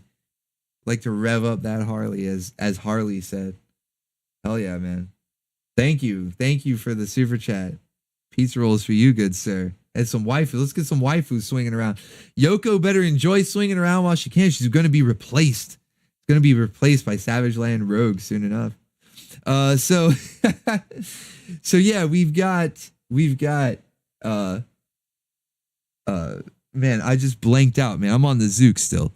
I'm still zooking out. All this, I thought I had calmed down. You know, I'm still. No, man, he's just zooking out. He'll be okay. Water, man. Calm down. So yeah, we got Angel. We got evil waifu. Angel who not only was evil waifu, but she gave us an alternate take on the biker suit. Remember Charlie was wearing her biker outfit and they drew her in sort of a similar pose, although she was more like sitting on the ground repairing a bike. This is more along the lines of Raymond. That's Raymond. Yeah. That's, I don't know. Well, I do. I think they do know. I think they knew exactly what they were doing. Swing, swing. They knew exactly what they were doing. We also get two biker babes in one episode. You know, we get the biker Charlie, the return of biker Charlie, happened in the same episode with Angel here in her evil biker outfit. So yeah, it was quite the episode. Definitely a waifu to consider wrangling, even though she's a big ugly fish. So you gotta take that into consideration. But I mean, she's got a good enough disguise. Now, next up, we've already wrangled Nico, so I'm not necessarily wrangling Nico right here, but I had to include these shots because Nico is rocking out, guys. We watched Galaxy Rangers. That was the other show we watched this week. I should probably have prefaced it by saying the other show that we watched this week was Galaxy Rangers. And even though that we've already wrangled Nico probably multiple times at this point, who knows? I sometimes I forget and I'll put a waifu in the roundup again. But I know that we've wrangled her before. But I had to put this one in here because, man, the whole team, the whole Galaxy Rangers team was rocking out in this episode. It was actually a really fun episode. Normally when cartoons do musical episodes, it's kind of like cringe because the songs are annoying. And, you know, the whole plot centers around like who's going to have the best song. So it's kind of like, yeah, I don't care. But this was so good because the songs were actually awesome. So whenever you heard them, it was like, yeah, cool. I like hearing this song again. And then you get to see Nico just absolutely rocking out, man. Look at it, dude. She was rocking out. She was having a great time. She was like just giving it her all, rocking them hips. Shake your booty! No, where was Squeegee, man? Where was Squeegee? Like, I'm sad that Galaxy Rangers is over, and Biker Mice too. Both those shows. I'm gonna miss both those shows. Like watching them in marathon. I guess there'll be rewatch parties in the future now that we're gonna be doing those. But as much as I miss them being gone, it's like, where was Squeegee, man? Where was Squeegee in the finale? We were robbed. Shake your booty! But yeah, Nico was getting down, man. Nico was getting down. It was that episode was a lot of fun. But we did get a new waifu though. We did get a new waifu from Galaxy Rangers. I like I said, we've wrangled Nico before. I just put her up here because that was a fun episode. The new waifu that we got from Galaxy Rangers this week was Rusty the Booty Bot. Rusty, you know, kind of a weird name for a waifu. I usually think of Rusty being like the name of like either a dog or some kid with like red hair, some little boy with like red hair that works on a farm or something. I don't know. So it's kind of like not typical waifu name, but it works. I mean, she's a waifu bot, a booty bot, whatever you want to call her. So Rusty, haha, that's a funny name for a robot. But it also kind of works as like a girl name. I've heard girls be named things like Bobby before, you know, things like that. So, you know, it can work. But Rusty was our new waifu. We hadn't seen her before. Galaxy Rangers was really cool because they had a lot of recurring characters. So we had a lot of recurring waifus like Maya and Daisy Omega. But Rusty here was, I don't remember seeing her before. I'm pretty sure she was a new character. So she is definitely getting wrangled this week. And much like a lot of what we've been seeing, you know, like with Charlie getting the attention of guys, you know, Rusty was getting the attention immediately of a character in this episode named Larry. And Larry, dude, Larry's pretty wild, man. Like, at first I thought I was going to hate him when I first saw him, because I mean, well, just look at him, and he's kind of dumb. You know, he's like one of those like dumb aliens that, you know, ooh, like me get good part or whatever. You know, like they talk kind of stupid and they just are in it for themselves or whatever. So I was like, man, I'm gonna hate this character. But then he started growing on me pretty fast. Here, you know what? I'm gonna play this clip. See what you guys think.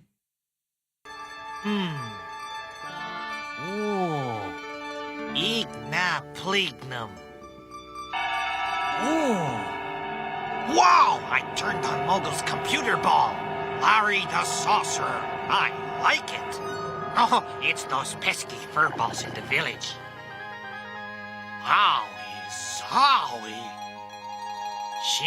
She's beautiful. I've never felt this way before. I feel I could leap into the air and fly.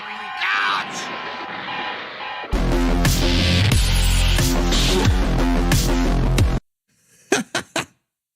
He's one of us. He's one of us. So yeah, man. Wowie zowie. Larry's leaping around in the air, crashing into shit. He was scoping out the booty bot, man. He was scoping out the booty bot. And he's like, hey, yo. One of us, like right away. And not just that, I like how right here, what does he call him? Village. Wow, pesky furballs in the village. Yeah, the pesky furballs. He's like, fucking Ewoks. Like, I love how he hates the Ewoks, because like the chat all hates the Ewoks too. I noticed that. I noticed you guys like not fans of these zooked out Care Bears over here. And so the first thing, like Larry sees these, he's like, fucking Ewoks, like get the fuck out of here. And then he sees the booty bot and he's like, oh, Swing, swing. Yeah. So I'm like, oh, you know what? All right, Larry, he's one of us. Maybe he's not so bad. Maybe he's not so bad. I kind of like this guy. And then he goes one up from there, and he provides the new wrangling technique for this week. I don't know. Did you guys think I'd forgot to include the new wrangling technique? We got a new one. Every time I think like, how are we going to find a new wrangling technique from these shows? Because like they've all been done. But here's one that you would think that I would have thought of before, because it's like pretty basic when it comes to sci-fi tech. But I'll play the clip. Ranger Hartford, Beta Bylaw 813 specifically states that no droid or machine of a lower rank may... Where in the world? Has Mogul returned? I did it! Ha-ha! Beloved, I am Larry, Warlock of the Cosmos. Woof. And I am Rusty, Compudroid from Earth. Woof. Telewrangle. The teleport wrangle. Like, I know he's calling himself a sorcerer, but he also said it's a computer ball, and it had like directions and stuff. So like, I think it's some weird mix of technology and magic. I don't know. Galaxy Rangers is weird like that. But we're just going to say it's teleportation. You know, we're just going to make it easy and say that it was teleportation. And so we got the first ever telewrangle.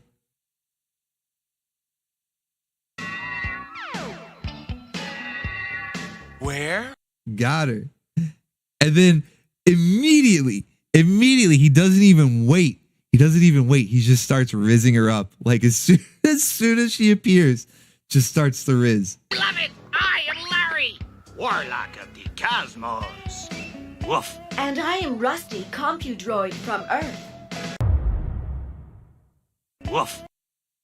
Woof. Hell yeah. She's wrangled. But see, here's the thing. Larry, he made a fatal mistake. He flew too close to the sun. He was already doing good. He telewrangled her there, right? Teleported her there, telewrangled. He's doing good. He starts rizzing her up. He's like, yo, I'm the warlock of the cosmos, baby. You want to see my crystal balls? And then he goes over, he's like shaking her hand. He's like, yo, woof. He's barking at her, okay? This guy's out of control, all right? Like this is, take notes, chat. This is how you get a girl, okay? This is how you get a girl. You just like walk up to her. You'd be like, yo, I'm the warlock of space. You want to see my crystal balls? Woof. So he's in, but he flew too close to the sun because then he's like, I'm going to use this magic science. What did he call it? Computer ball. I'm going to use this computer ball to cast a spell on Rusty. And he hit her with that love beam. He actually used this magic ball thing to cast a love beam spell and hit Rusty. And it's just like the classic love potion rules and regulations. You got to follow the rules.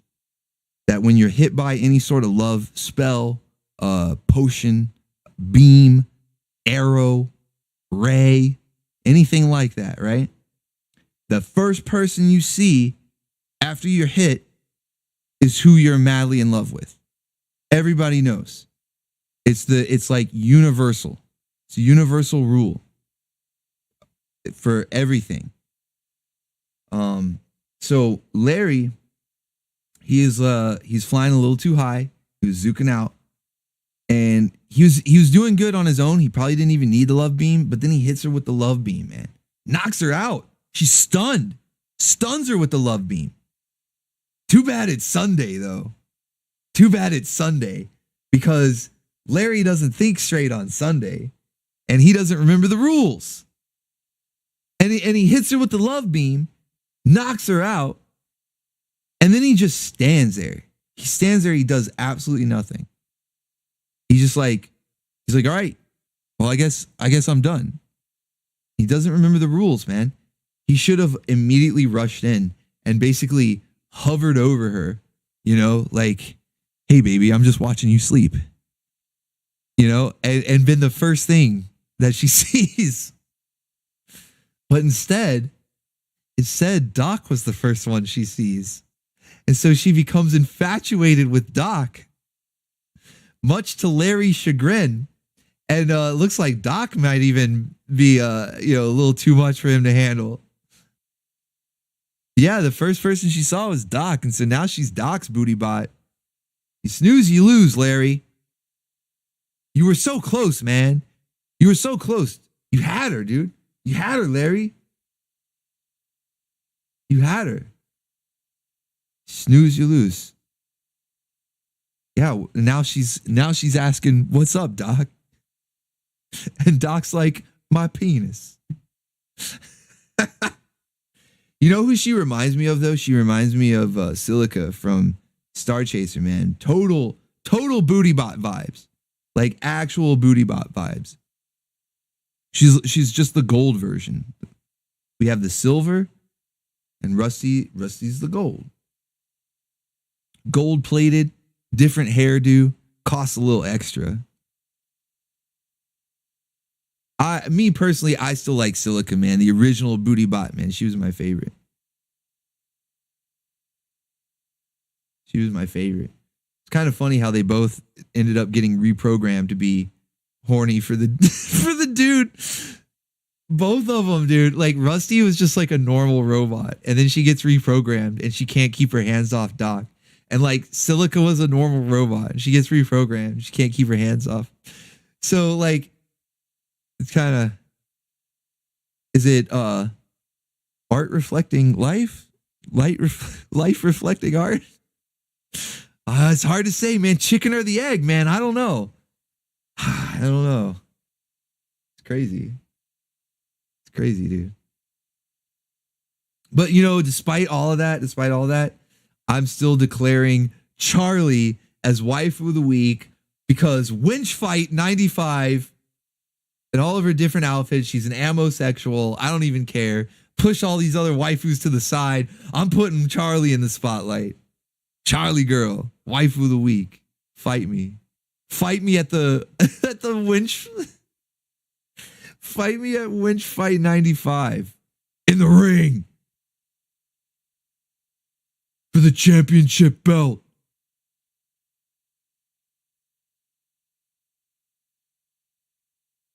Where's the video?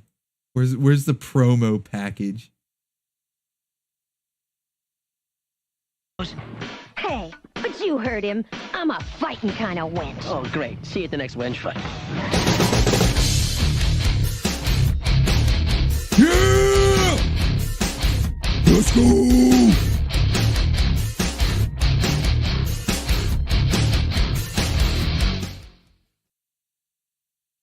Hell yeah. Oh, man. All right. That's all I got for you guys tonight. I hope you've had a good time. Man, I had a blast on this stream, man. I've been like zooking out hardcore. I was actually like really nervous about my computer shutting down again, like it did 10 minutes before the stream. But we got through. We made it, chat. We made it. We made it through the end of the stream. The computer held it together. It's still got a little bit of life left in it, but it doesn't matter because it's about to be replaced. So anyway, I want to thank all of you guys for being here. I really appreciate it. Every week you guys show up and it's awesome hanging out, being able to interact with the Baconeers, the Bim Bams, the Flum Bums. Wooga wooga. Booga booga booga. So be sure to smash that like button for me if you enjoyed the madness here tonight. Thank you everybody for the super chats tonight as well. It really does mean the most. It helps support the channel more than you realize, man. Like, no joke. I probably wouldn't be able to have kept the videos going this week if not for your support when my computer died. So it really does mean the most. Thank you so much. All of you for being here mean the most. I love the Baconeers to death. This is the best chat, the best community. Don't be fooled. Where's the cheese? Don't be fooled by any imitation station out there trying to copy my style, because you know where the real Bim Bams are at. The real Baconeers, the best chat, the best community right here, man. I love you guys. So I really hope that you had a good time tonight. Please like up the stream if you did. Oh, you know what? Let me give you guys the last little update before we go. How could I forget? Tomorrow morning, 9 a.m., we've got our 40th Saturday morning cartoons. And because I'm going to make the official 40th next week, we're going to have members choice for that. So this is like a little miniature, like, you know, the 40th week, pre-40, whatever. So I sort of did it like my choice. So I picked a lot of shows that are like my personal favorites, and not just mine, but the ones that we all seem to enjoy a lot. So you're going to see Cops, Sky Server Strike Force, G.I. Joe, The Tick, man, all our favorites. You're going to see like all of our favorites tomorrow. It's going to be just like an all-star lineup. Tomorrow night, the anime, we're going to be watching Those Who Hunt Elves. This is another one that I was talking to Master Kraken about. Really, he was the one talking to me about it. He brought this one up, and I wasn't that familiar with it. But it looks awesome. It's got a wonderful sense of humor. It's basically right up our alley, man. Like you would think Kitty wrote this anime. Kitty and Squeegee wrote this anime, right? There's a lot of wardrobe malfunctions. Lots of eyeballs are gonna be popping out and stuff. Yeah. I already see him in the chat. Yep. It's gonna be good. So Those Who Hunt Elves is gonna be the anime that we're gonna be watching tomorrow night. Now, it's more of a series. It's not like a movie. It's not even really an OVA. It's got like 2 seasons, but they're short seasons. They're only like 13 episodes long. So it's really more like one giant season. So what I'm going to do is I'm going to break it up across a couple of Saturdays. So we'll start it off. We'll watch like it's going to be like the first volume, but I'll make it a sizable. It'll be like 2 hours, a nice chunk of waifu hunting, elf hunting. I don't know what, they say they hunt elves, but I saw a bunch of waifus in this. I don't know. It's going to be fun, though. It's going to be fun. So we're going to watch that tomorrow night, midnight Eastern Standard Time. So I hope to see you guys there for that. So tomorrow morning, 9 a.m. Eastern, all-star lineup of Saturday morning cartoons. And then the next week is going to be the Members' Choice lineup. And then tomorrow night at midnight Eastern Standard Time, Those Who Hunt Elves. And then I didn't do the gaming stream. I know I talked about doing a gaming stream on Sunday last week, and I ended up not doing it because of said computer issues. They actually started happening Saturday afternoon. So I apologize for that, but I did get the computer replaced. I don't know if it's going to arrive in time for me to be able to do the stream, although this stream went fine. So maybe I don't even need to worry about it that much.